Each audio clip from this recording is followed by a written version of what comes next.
Well, g'day one more time. I'm Grassybeans, and this is episode 4, entitled The Moon and the War. Now, before I get too excited about getting into any explanations about anything that ensues from the title, I have noticed a slight fructification of dirty skunk in the area. Just gotta take care of them first. That's one woolly bear down. In my law, they're called woolly bear because they just growl so softly.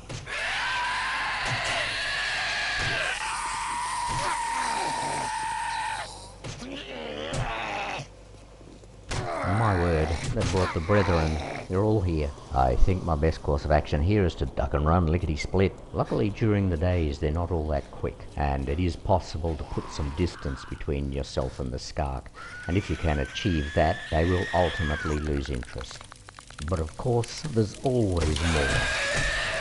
And now I'm on fire. That wasn't my plan. Stuff it all.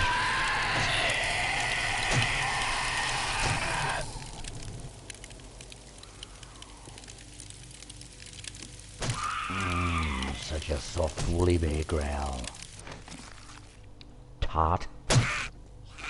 Now, if ever you're out doing whatever it is that you do whenever you venture out into the skunk nations, here's a handy little hint that I've learned. If you ever do happen to catch fire for no good reason, as I just did, and if you happen to have a drink in either your tool belt or your knapsack, take a quick drink. It extinguishes the flames instantly. Now take note of the dog on the left. I hadn't noticed this dog. And even though I said you can outrun the skunk, dogs are something else entirely. A dog will hound you, and you will tire, but the dog won't. And when you do inevitably run out of puff, that dog is on your tail with a bite here. And you might think you're getting away, but you're just in for another bite there. Now watch me as I skillfully dispatch this dog by striking everything in the vicinity, except for the dog occasionally. What a good technique. Voila! An extraordinarily skillful kill on my part. I certainly hope you learned something. Now, while things are a little quiet, let's have a flashback to last episode. You'll remember there was a bear, and you thought that I'd forgotten that you'd remember about the bear. But I didn't, did you? So let's go back and see how that all played out. Cue dramatic music.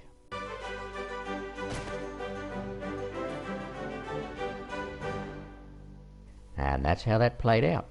Well, what were you expecting? That was a very good outcome. Also, as you could tell, it was clearly the bear that ran away screaming, not Hickory.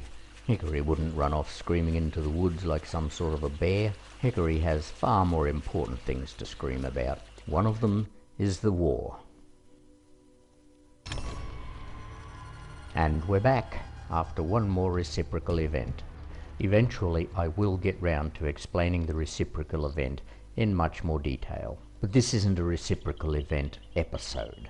This is a Moon and War episode.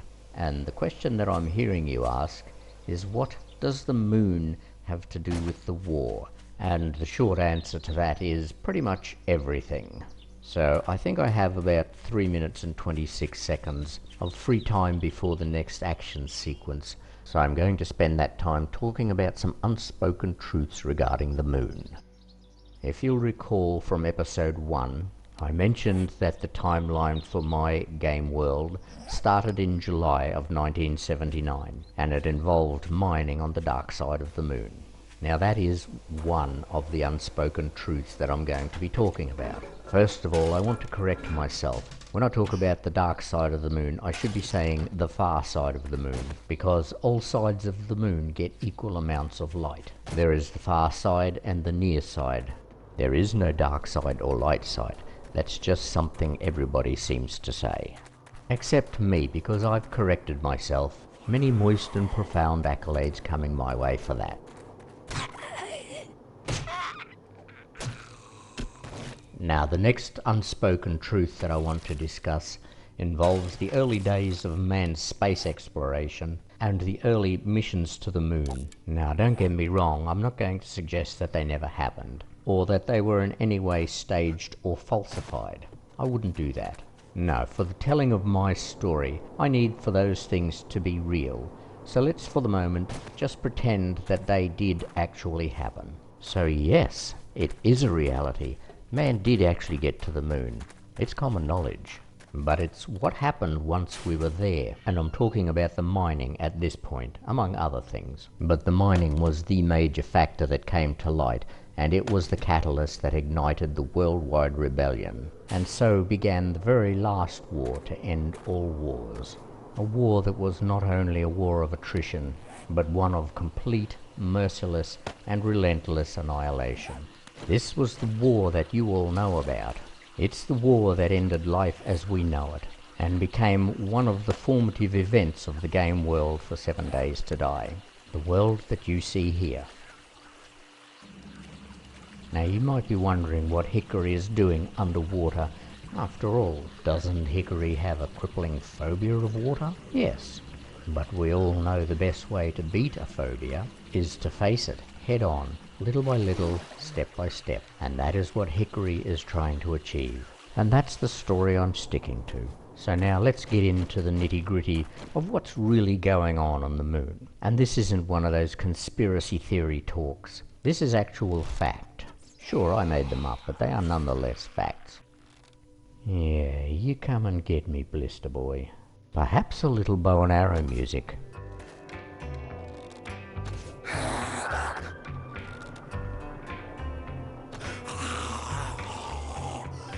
One down, one to go.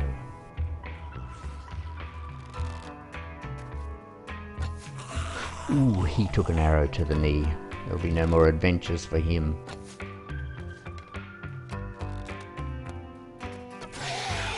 You've got to aim high for the kill shot. And now, a little slow-mo for dramatic effect.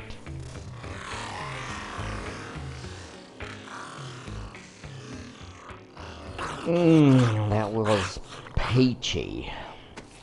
Oh, I enjoyed that so unscrupulously. Enough of that now. You don't get to get off on my movies. Only I do. So at this stage, I've spoken about the war and I've spoken about the moon. But there is still a lot of speakings to be done. So sit tight. OMG, those trees are so spooky. Look at them. They just make you want to kill something fluffy. Bet you didn't hear that from me. That's pretty dark. Moving along, I'm going to focus back on the moon because I wanted to bring something to your attention that's been bothering me for some time. And that is the undeniable, blatantly obvious, in-your-face fact that the in-game moon has a 7-day cycle. I don't know whether anyone else has noticed that, but it's one of the first things I picked up on. Now, I don't know what that says to you, but to me that suggests that the moon is a lot closer to the Earth than it's ever been before. Almost 4 times closer, in fact. Honestly, that seems to be the most rational way to explain the 7-day lunar cycle. Pseudoscientifically, I'm speaking, of course. And another thing that's clearly changed about the moon is its orbital angle. In these days, the moon orbits the Earth at a 5.14 degree angle of inclination to the ecliptic.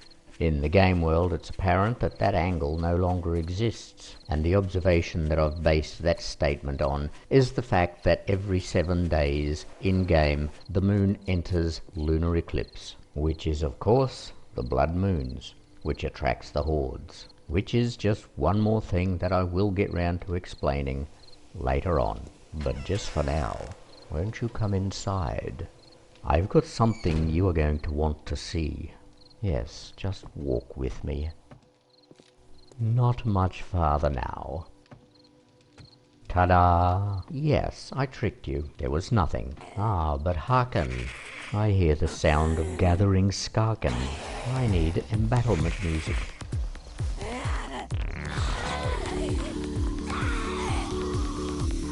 Quick now, shoot her before she gets any deader.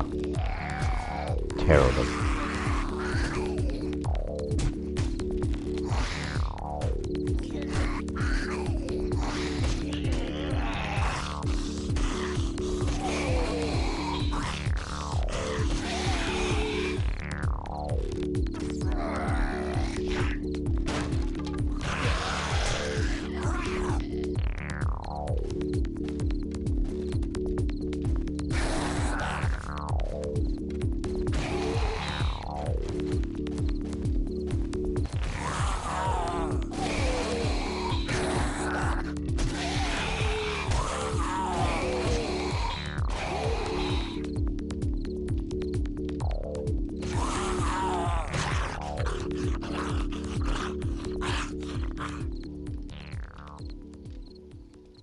And there, just like that, it's over. When will these squalid Skarken learn? I am Hickory. Hickory Diamond. And I will not go quietly into the night. Oh, it's night. Now I'm going to have to be quiet. So now, for the next 60 seconds of silence, just enjoy my peaceful, tranquil music, while I indulge in a little bit of storytelling. I know you're dying to hear a story. I'm sipping on sherry. It's a sweet sherry, and I'm deriving an inordinate amount of enjoyment from sipping this sherry. Now, I don't want you to go to sleep while I'm telling this story, so look at this.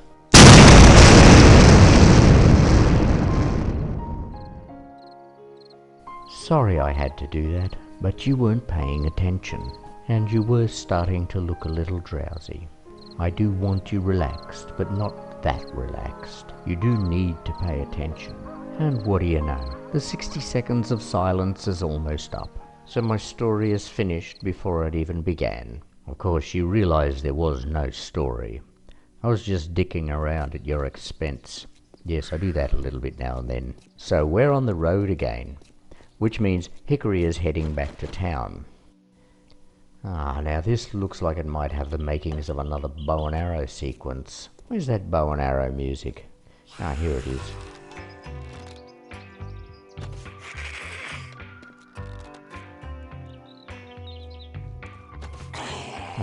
Well, that seemed a little unnecessarily melodramatic.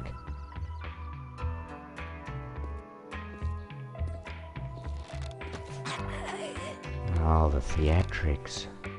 I just want you to be dead. Are you dead? No. Now that's very annoying of you.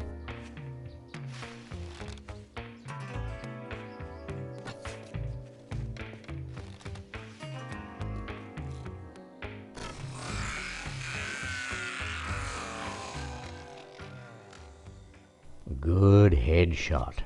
Good slow-mo effect. Good movie making. Thank you for your most honest and accurate opinion. I like my work too. And now, you may or may not have noticed... you blue vixen! This is the exact same spot that we came in at the beginning of the movie. You dirty skarks.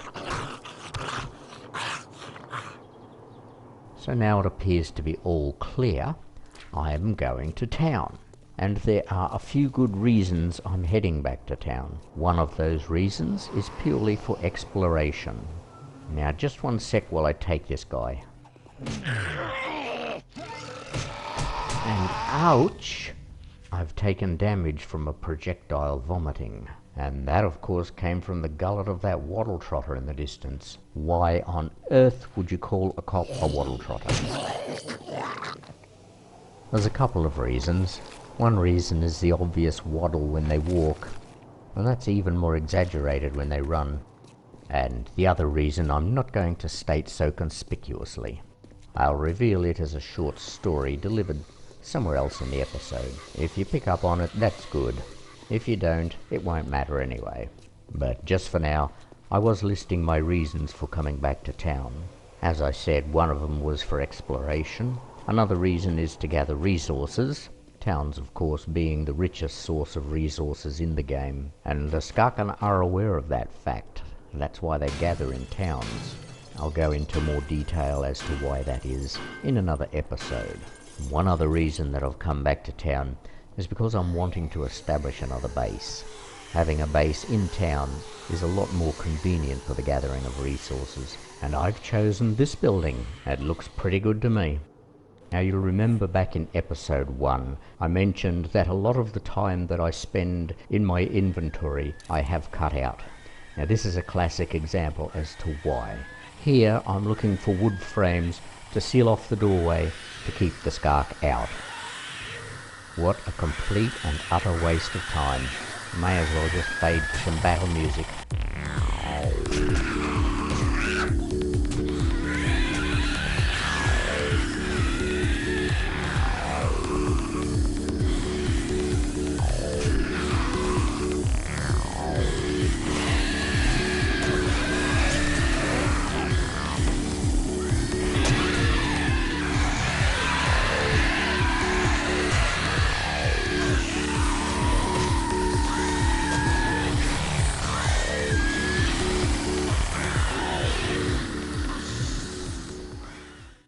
Well, needless to say, that was a losing battle, although it did go on for some time, so I've skipped forward now to the evening of the same day.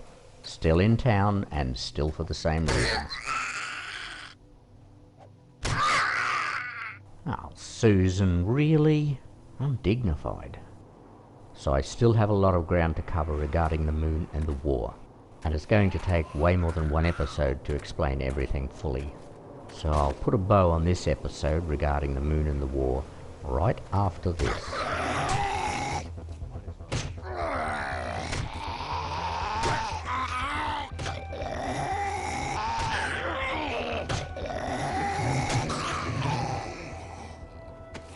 Oh my god, it's like trying to kill a black snake with a toothpick. Now what, another one? Still, the more I kill, the better I get. And I do have to admit, I am pretty good.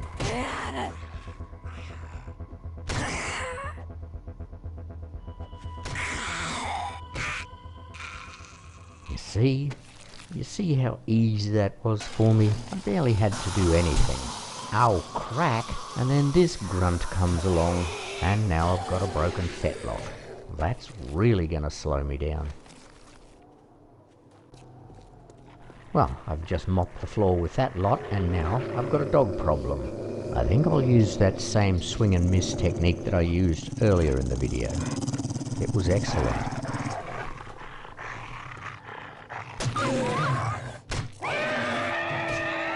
There, see? Works perfectly every time.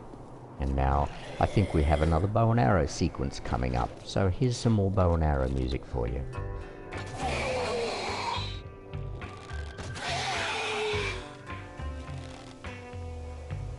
This is going to take some time.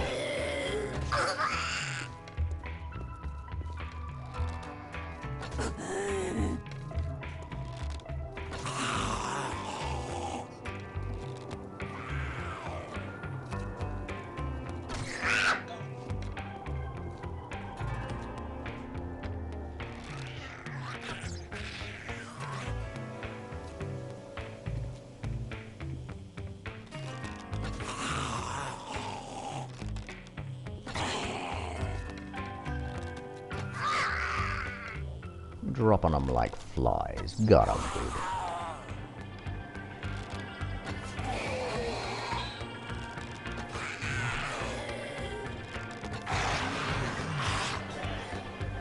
Ah, Struth. Just when you think you're in the clear. Bite. Go away. No. Oh, this is rough. Got a broken fetlock, bleeding out. I feel a reciprocal event coming on. 3, 2, 1, gone.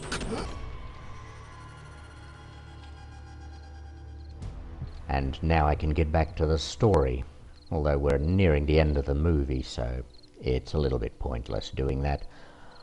I haven't really covered a lot of what I set out to do regarding the moon and the war, so I'll probably make up for that and do some other videos on that topic at another time. But for now, just to finish this video off, I'm going to tell you a little story. And this isn't one of those tricky stories like earlier in the video when I didn't actually tell you a story. This is the story of when I was a child.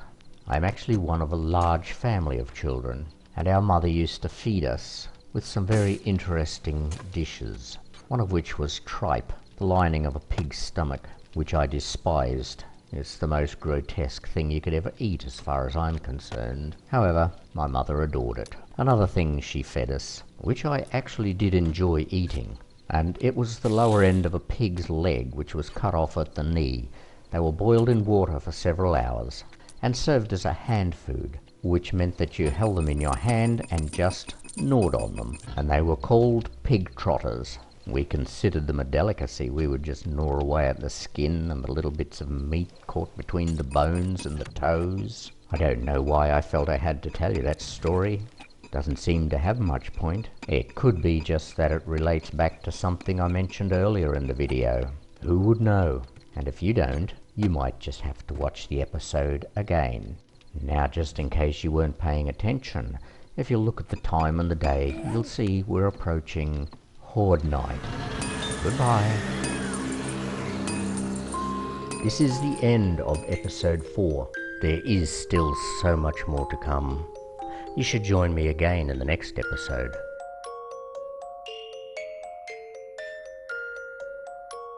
If you enjoyed my video, please do all the things. That is, salsack, share and like, subscribe and comment. I love when people salsack me.